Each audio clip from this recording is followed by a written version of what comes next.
नमस्कार। इन खबर में आपका स्वागत है। उत्तर प्रदेश समेत 4 राज्यों में 40 मामलों में वांछित माफिया डॉन मुख्तार अंसारी कब लौटेगा इस सूबे में, इसको लेकर के सबकी नज़रें लगी हुई है। लेकिन इससे पहले मोहाली कोर्ट में 31 मार्च को जब वो पेश हुआ व्हील चेयर पे, तो पत्रकार उसका इंतजार कर रहे थे कोर्ट के बाहर। लेकिन एक ऐसे रहस्यमयी एम्बुलेंस में वो आया कि पत्रकारों को पता ही नहीं चला। जब व्हील चेयर पे कोर्ट के अंदर दिखा तब जाके पता चला।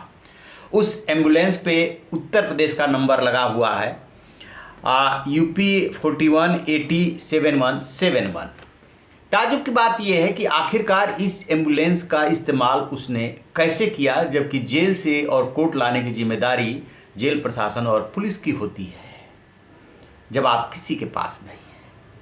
खैर, उस दिन कोर्ट में पेशी हुई और उसके बाद अगली डेट लगी, वो जेल चला गया, रोपड़ जेल में है। इसके बाद चूंकि सुप्रीम कोर्ट का आदेश है, इसलिए बांदा जेल में उसे लाने की तैयारी चल रही है और पंजाब की जो पुलिस है वही उसे लेकर के आएगी यहाँ पे। ये भी बात क्लियर हो चुकी है।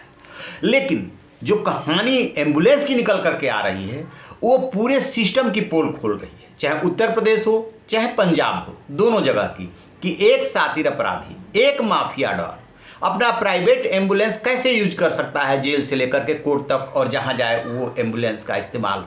क्या है उस एम्बुलेंस की खासियत और क्या है उसकी कहानी? तो सबसे पहले उसकी खासियत पहले देख लीजिए उस एम्बुलेंस को।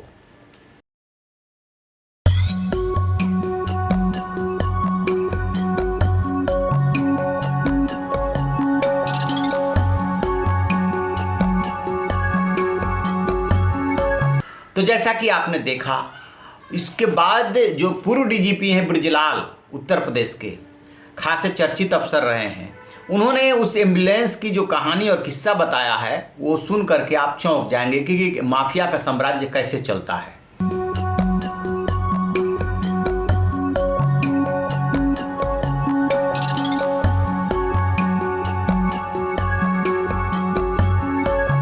बकौल ब्रजलाल ये पूरी तरीके से बुलेट प्रूफ है। मुहम्मदाबाद का रहने वाला मुख्तार अंसारी का खासम खास सलीम इसका ड्राइवर है। इसमें सेटेलाइट फ़ोन है और इसमें इसके गुर्गे रहते हैं, और जो जो आधुनिक सुविधाएं हो सकती है वो सारी आधुनिक सुविधाएं इस एम्बुलेंस में है। यहीं से, इसी एम्बुलेंस से वो कांड भी करवाता है और अभी तक ये बात किसी को नहीं पता थी। उस दिन मोहाली कोर्ट में पेशी के बाद ये राज खुला है। अब एम्बुलेंस की कहानी पे आई है। एम्बुलेंस की कहानी कुछ इस तरीके की है कि 2013 का वाकया है। मऊ से ही आता है माफिया डॉन।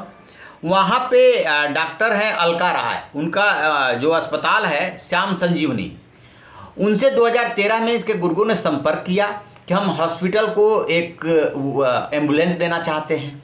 फिर उन पर दबाव भी बनाया गया होगा निश्चित रूप से, जैसा कि उन्होंने खुद बताया है कि अब विधायक थे तो हम मना तो कर नहीं सकते थे।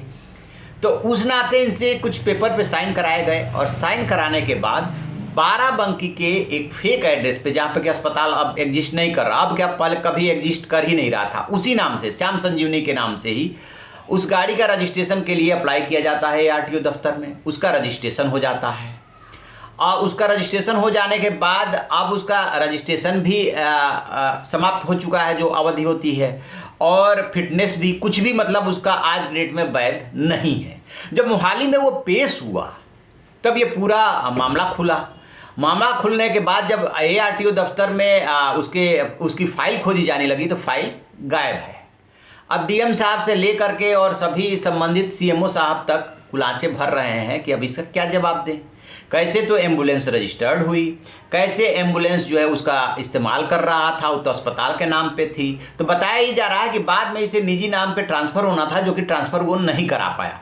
लेकिन उत्तर प्रदेश सरकार इसका क्या जवाब देगी कि वो उत्तर प्रदेश में भी इसका इस्तेमाल करता रहा और अब पंजाब के जा करके रूपनगर रोपड़ जेल में भी इसका इस्तेमाल कर रहा है। वहाँ के मंत्री से जब पूछा गया तो उन्होंने कहा कि मुझे इसके बारे में कोई जानकारी नहीं। यहाँ के मंत्री और प्रवक्ता हैं सिद्धार्थ नाथ सिंह उत्तर प्रदेश के, उनसे पूछा गया तो कहे कि पूरे मामले को देखा जा रहा है, इसकी जांच कराई जाएगी। मतलब शासन प्रशासन की नींद उड़ी हुई है कि आप जो है उसके खिलाफ इतनी सख्ती कर रहे हैं, इतने मामलों में लगभग 40 मामलों में वांछित है, और उसके MP MLA कोर्ट में उसका मामला चल रहा है। उत्तर प्रदेश का एम्बुलेंस ले जा करके वो वहाँ पे यूज कर रहा है, उत्तर प्रदेश में भी उसको यूज करता रहा, और आपके प्रशासन को कुछ पता ही नहीं है। फर्जी उसका अरेस्टेशन हो जाता है फर्जी अस्पताल के पते पे, और किसी को कुछ नहीं पता।